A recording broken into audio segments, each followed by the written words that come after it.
This controller came paired with a 1987 30 horsepower. That's why we do not have power trim and tilt. That's pretty much all. Harness isn't okay, red plug is okay, it's never been cut up or spliced. The warning horn does not work, and the emergency stop switch here does absolutely nothing. I mean, the engine stays on, but no lanyard, it'll run. So pretty basic repairs, I suppose. But we'll see what happens when we get into it. Let's get this controller handle off first. Screw is a little stiffer than you would like, but not a big deal. Handle's not going to fall off, so let me get a little hammer.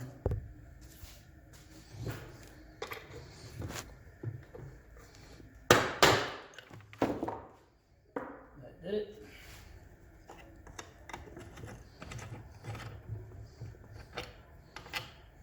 Handle is in normal shape, not scratched, not really ruined, just a little dusty.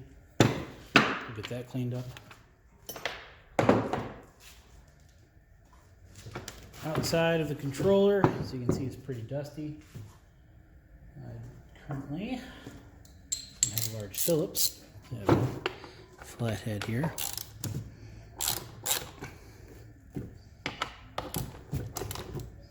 Missing a screw.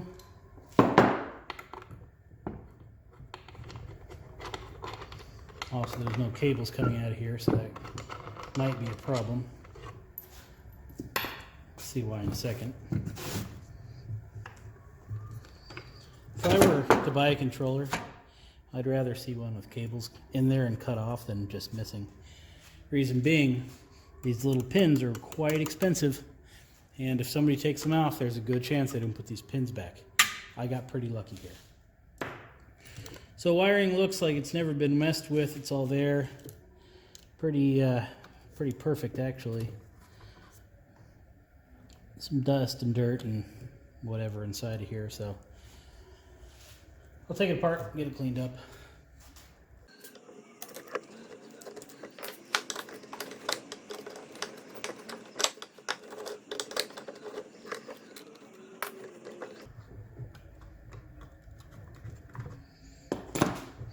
So nearly instantly I can see why our stop switch doesn't work.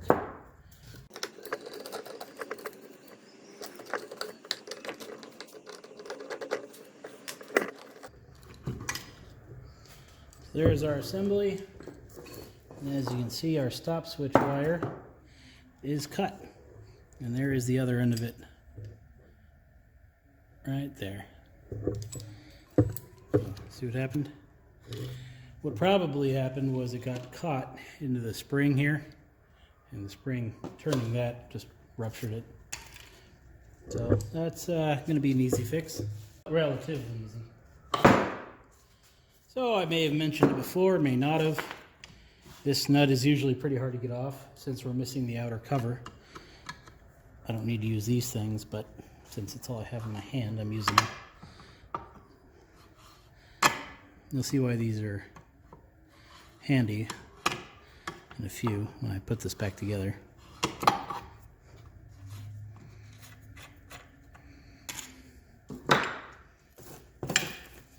So there is our bad switch. I'm going to put the grounding wire back in here, along with the horn wire, just so I don't lose them / get them confused. Take the spring out. Wash that. Don't lose the little washer.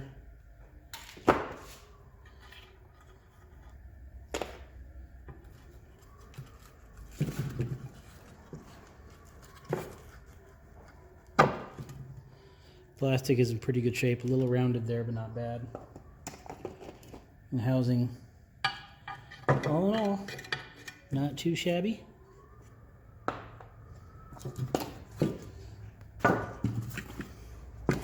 Bushing is still good. That's still intact. Lever works, so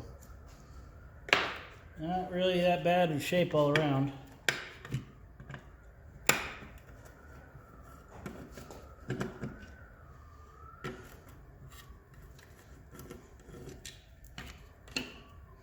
And there's our other pin. So that's quite nice.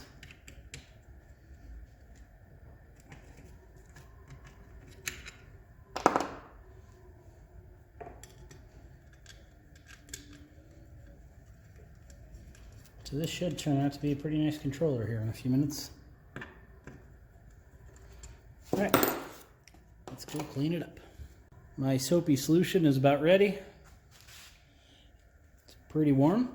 Let's add a pinch more of my controller solution.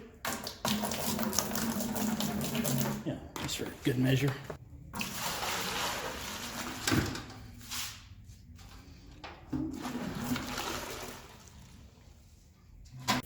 I have another harness I need to clean up while I'm here, so put that in first.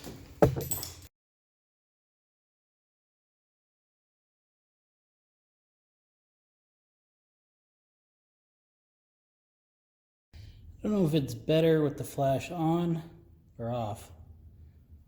Yeah, I'll leave it on. So, pretty tight here. Not much room to work, but I'll manage. I have 3 TE 800 series crimp splices. Now these are made to only use 1, but I like to use 3. The outer 2 for a strain relief and the center for the actual conductor. I've already spliced the strip the end of the wire. That's a little too close for my comfort, but what choice do we have? So it's going to splice in right there. I'm not going to put another splice there just because of how much movement's going on. Down there, and my plan is to splice it between these 2 little zip ties. So I'm going to go a little bit longer so we have a little more room in there. I'll cut it there.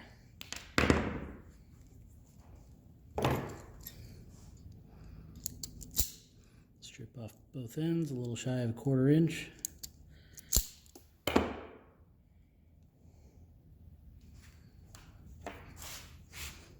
Put my splice on the fragile side first.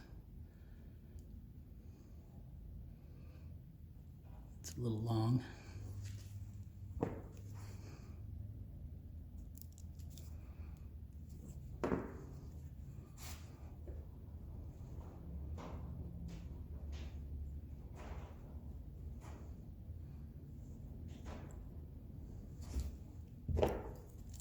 Use my Delphi heavy duty crimpers. Crimp that wire into that splice, just like so. Come back with my new one.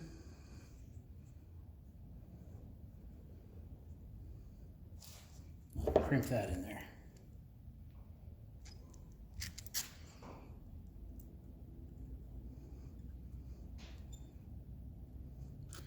Now we'll go to the center and do the center crimp. That's a nice good splice, I'd say. Now, because of where it is, I'd like to use the double wall adhesive lined shrink tubing. The thing is, also with the movement going on, I'd rather movement be on the splice and this end of the wire than that. So I'd probably rather have a single wall, but I don't have any. So using this, I'll go shrink this on and come right back. Okay. Let's get this zip tie off.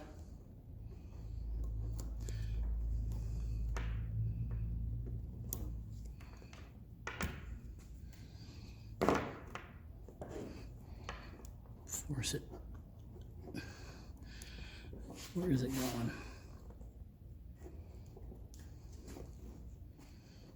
Right up there.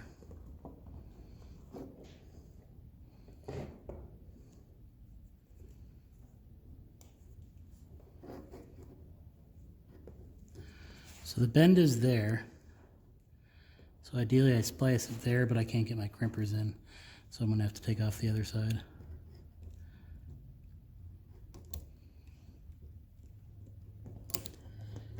I'm trying to be careful not to disturb the routing of the wires.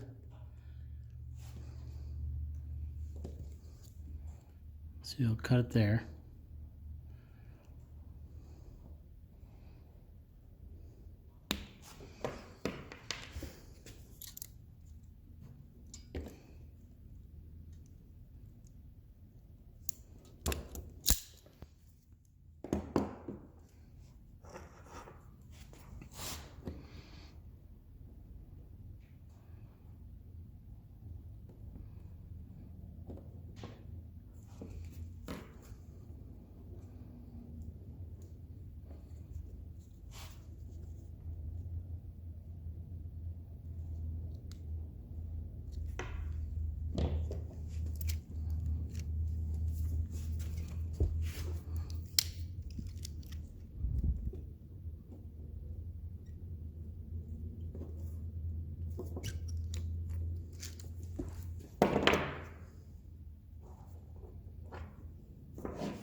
Really doesn't look like I'm doing much, does it, there in the photo? Video, whatever.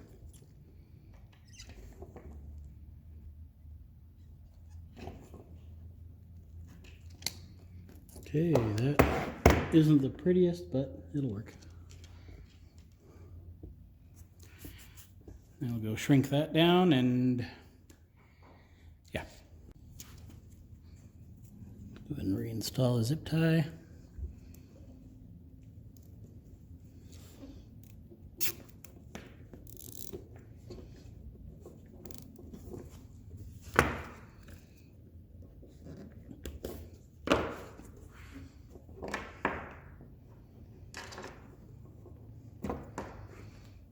Probably should have put this through there first, huh? Yeah, well, live and learn.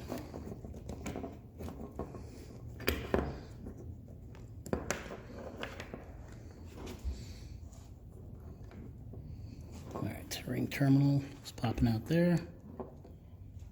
Our other zip tie was right here.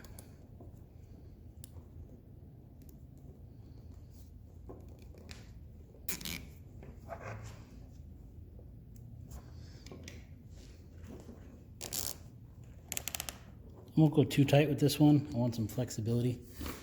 So right there, it's good. All right. Go see if the controller is cleaned and see if this little fix worked. All right, the parts are out of their cleaning solution. All the holes have been chased, so we have nice, good hardware holes. Air is blown through each hole to get any added debris out. Parts are mostly degreased, so all the old sticky grease is off of there. So we should have a nice controller when we're done. Gonna put some grease right around the base here. My tube has a hole in it, so it makes it a little hard. I'm gonna fix this once and for all.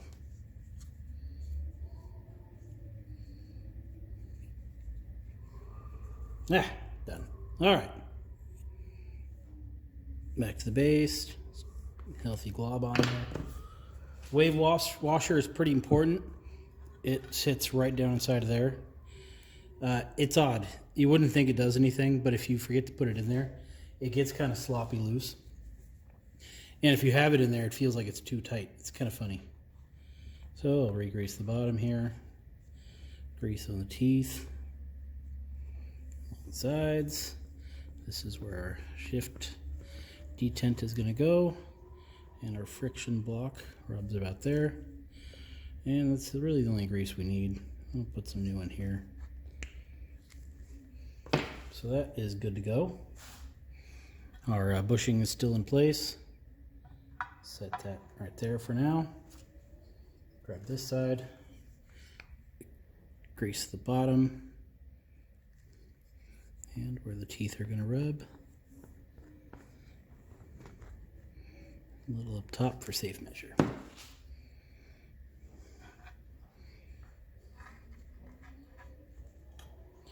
There's two teeth there. They need to go inside of those teeth.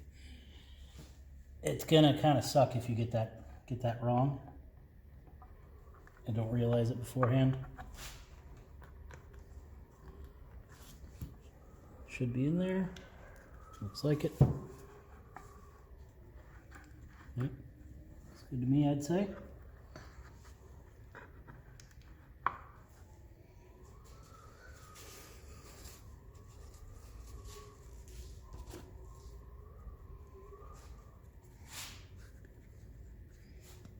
Somewhere our spring's gonna go bottom, like that.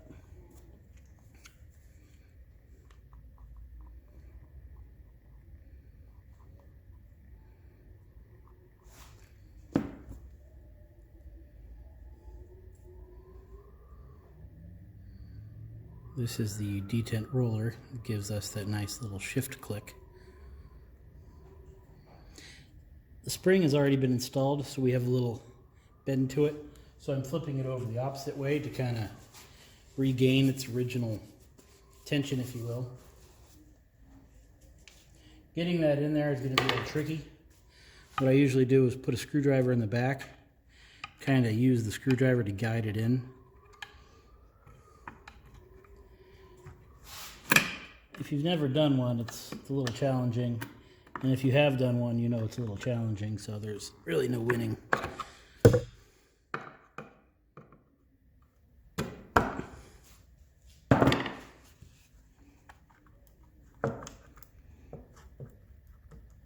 So we're good. All right, now the wiring.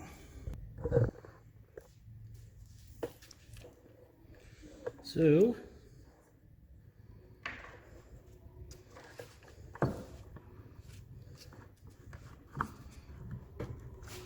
that goes right like so. Key switch goes in there. Take the nut off. A little safety lock.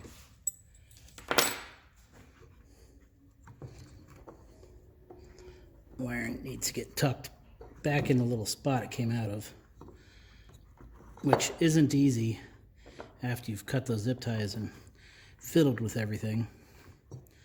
But you can do it. It's just not fun.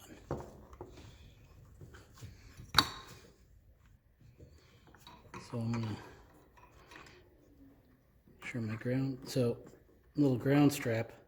You can see how much room you have with it. How perfect you need to be.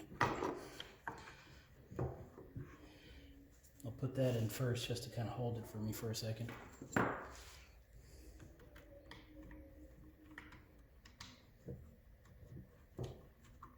now the ground won't go anywhere. I force the rest of these in there. Should do it. This ground here. Yeah, I'll worry about that one in a minute.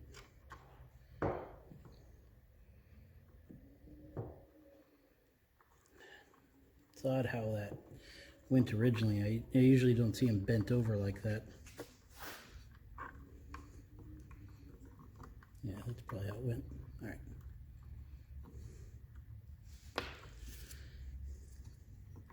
Little wire retainer. Push down the wires. Our start-stop switch is here.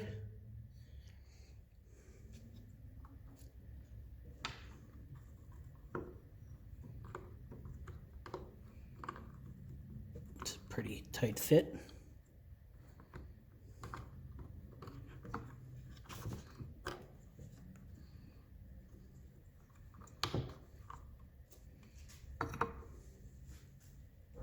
Got some anti-TCs here. Just put a little dab on the end of the screw.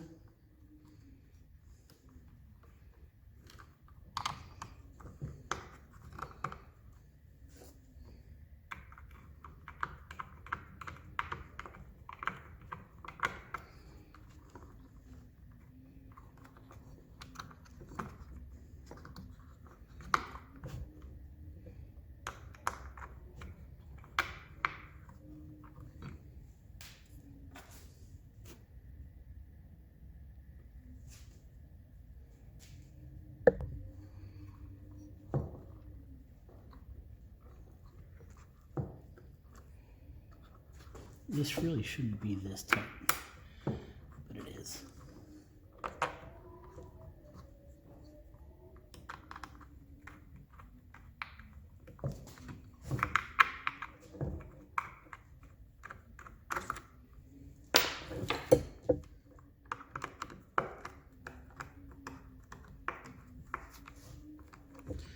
So something's going on with that screw over there. this side in and come back and figure out what's going on here.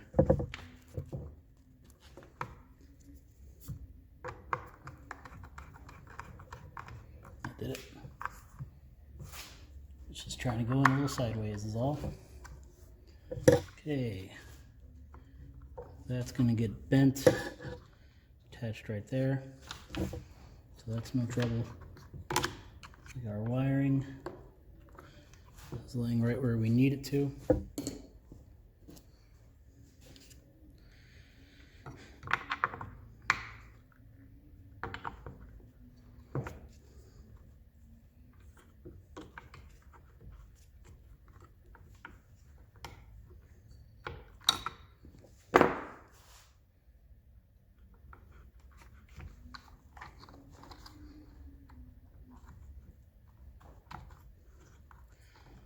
Looks like I gave myself just enough wire.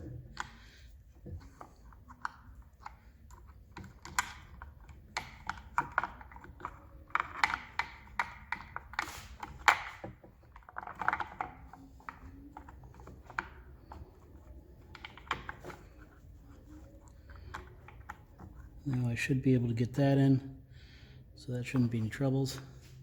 I'll go ahead and put in the hardware to hold in the friction block. Again, just a dab of anti-seize on the end of the screw.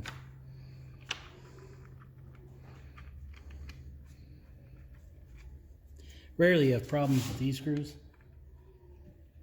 So like this screw, these screws, the only ones you really have problems with, usually, are the actual 3 exterior mounts for the other half, and then the ground screw. The rest, they seem to be fine.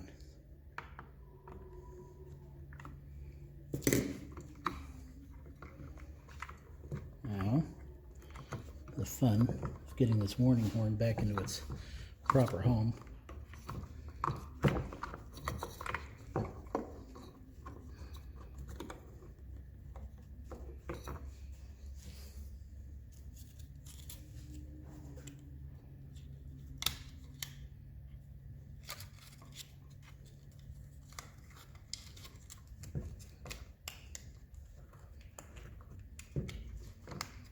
Like so.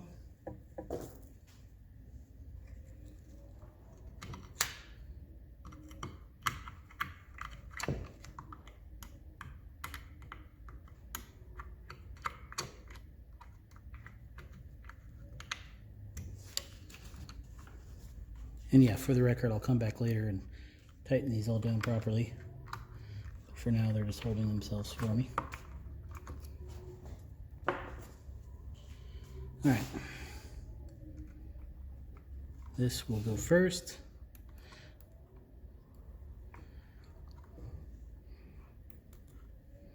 Followed by the tachometer ground. And I will meet through the ground down here for the actual key slash controller slash harness.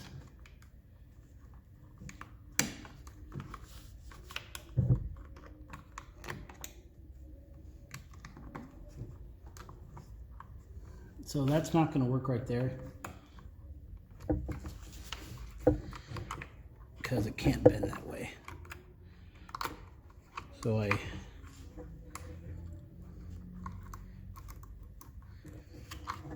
either got to flip this around,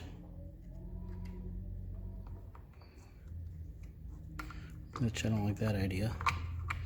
Put too much strain on my splice. I'm gonna have to go like that.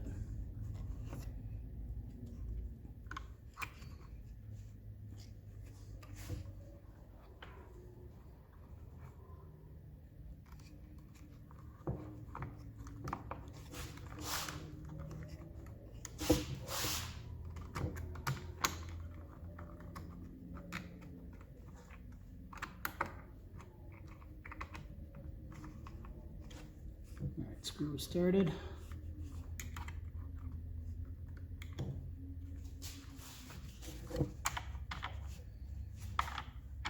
And that will work.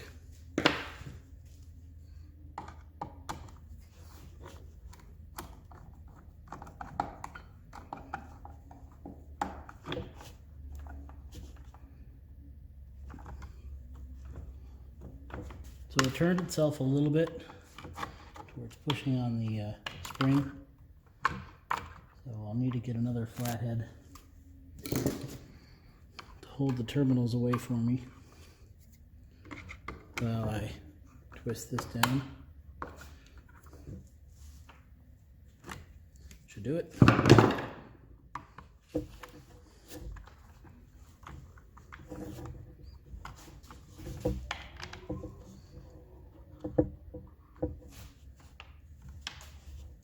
Don't know if I'm going to be able to get it much better than that.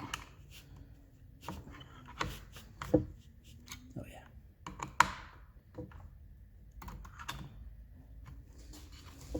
That'll work for the time being.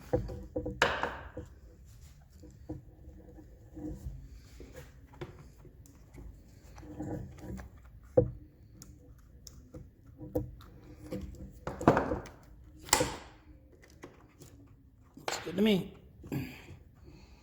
Turning this is very hard, by the way. Okay.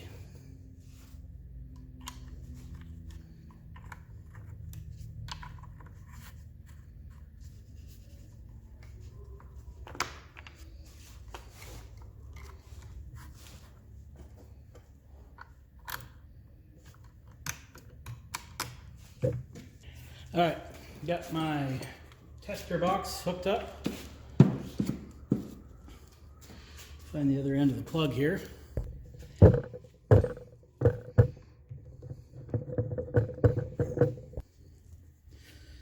So, tester box is hooked up.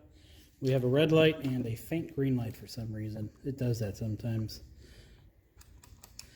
The warning horn, key on, we have a green light, but we still have a red light. That's good. Reason being is because it tells us that our outboard, or this, is still receiving the stop command. But I push that in, we're not anymore. So our lanyard switch is working again. As is our warning horn, which I don't know why it wasn't before. I just figured after I wired that it would work, and sure enough. Start. Fuel. Fuel start at the same time. When I say fuel, it's the choke. So I would say we are working fine. Let's pop off this cover.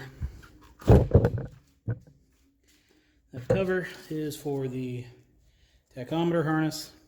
Let's plug that in. Tells us the gauge and the ground signal are working, the tachometer and the ground. Now when we turn the key, we should also have the power wire inside of here become activated. And we do. So we have a functioning controller. Okay, I just forgot to record all that, but basically here's the other side. I put a little bit of grease just in the areas where it would have had grease already, just to freshen it up a little bit. So now put our two pins back in here because you don't want to lose these. Definitely don't want to have to buy new ones. A little cap there. That keeps these from interfering and these little pins falling out and hitting each other. Essential, silly little piece. Oops.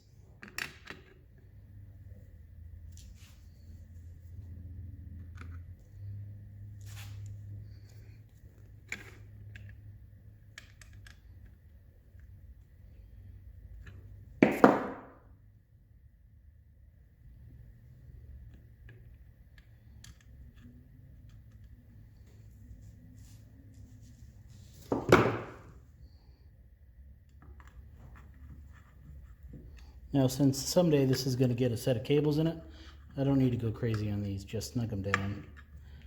That way when I want to put cables back in, I've got to worry about those things.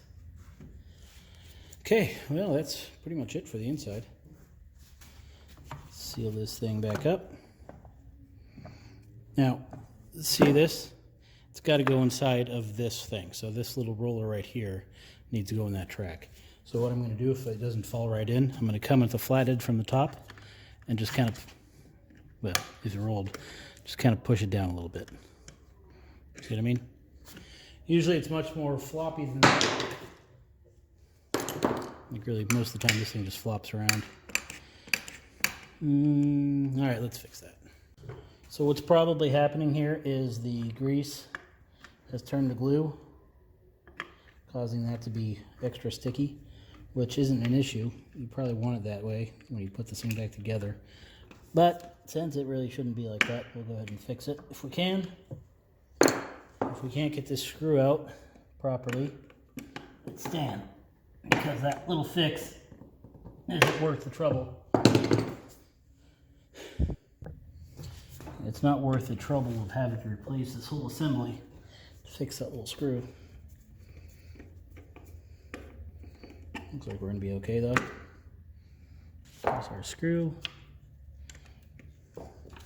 Slide this off. So we have the rubber washer there, another washer on top. So we'll just clean all that up.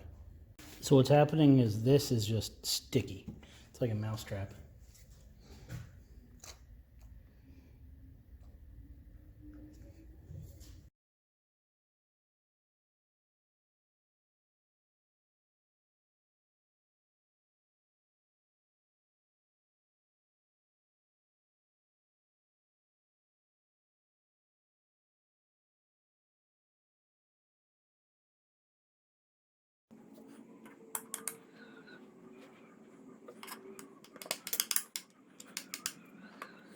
All right, that's fixed. I meant to put this back on before I hit record, but here we are.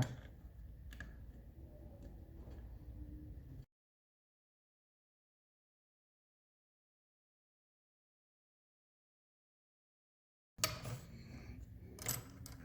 when you're putting back together, you want to keep an eye on this to make sure it doesn't flop over on top, and then that this isn't wedged inside of here, because that's a good way to break it. Now, I can see that my little bearing needs to come down just a little bit, my little roller.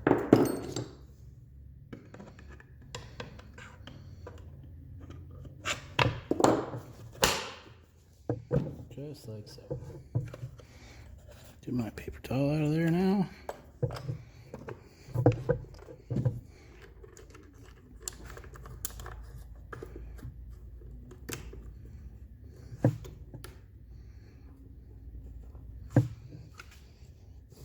And I will install the screws.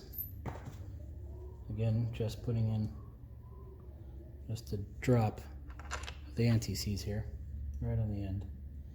I also have one replacement because we only had two to begin with.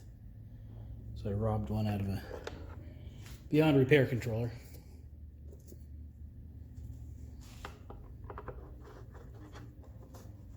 Again, here I'm just snugging these up as well, because obviously they're going to have to come back out when cables go in. And we are missing a plug there. I'll fix that. Now the key, since I messed with all the wiring, the key is on there a little sideways. But luckily, usually anyway, the nut has enough, the threads here have enough oomph on the key to pull it back into place.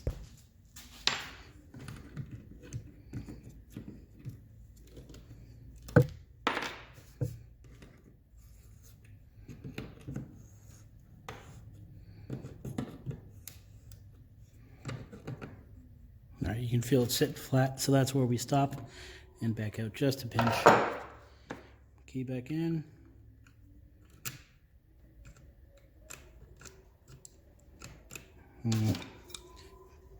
Key's a little funky feeling.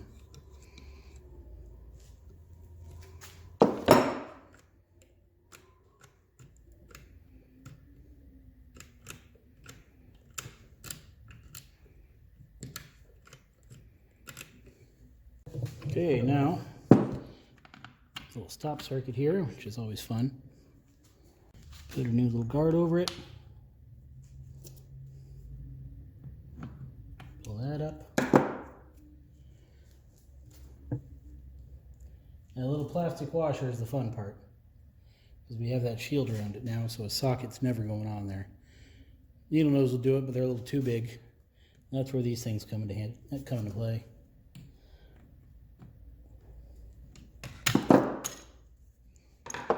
At least kind of.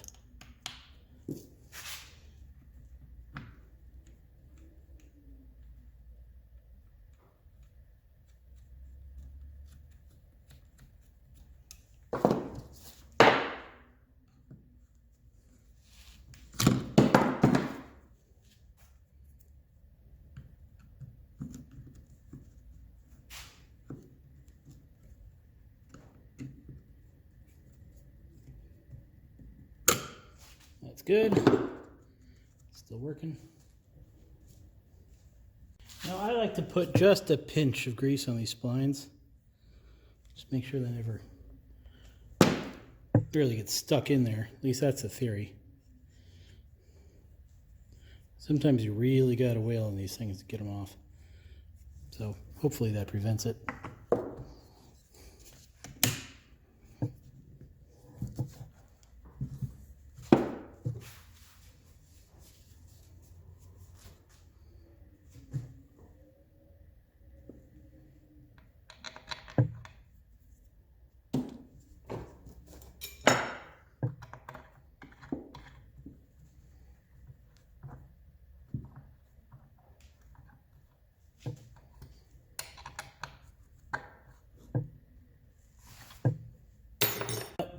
Turns out I don't actually have that little hole plug, but I'll find one eventually.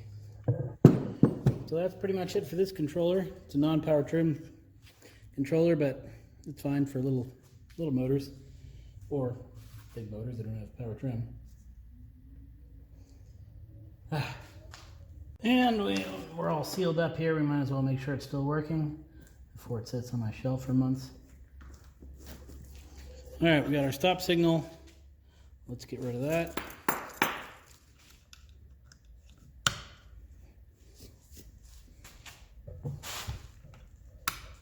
On. Look at that. And again, put lanyard. Stop.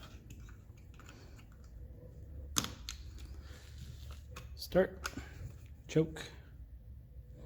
And alarm. I think we're good. Well, I hope you enjoyed this journey of bringing this controller back from the grave. Doesn't have power trim and tilt, but it doesn't need it. Maybe at some point we'll add it, but for now, we're good. All right, see you next video.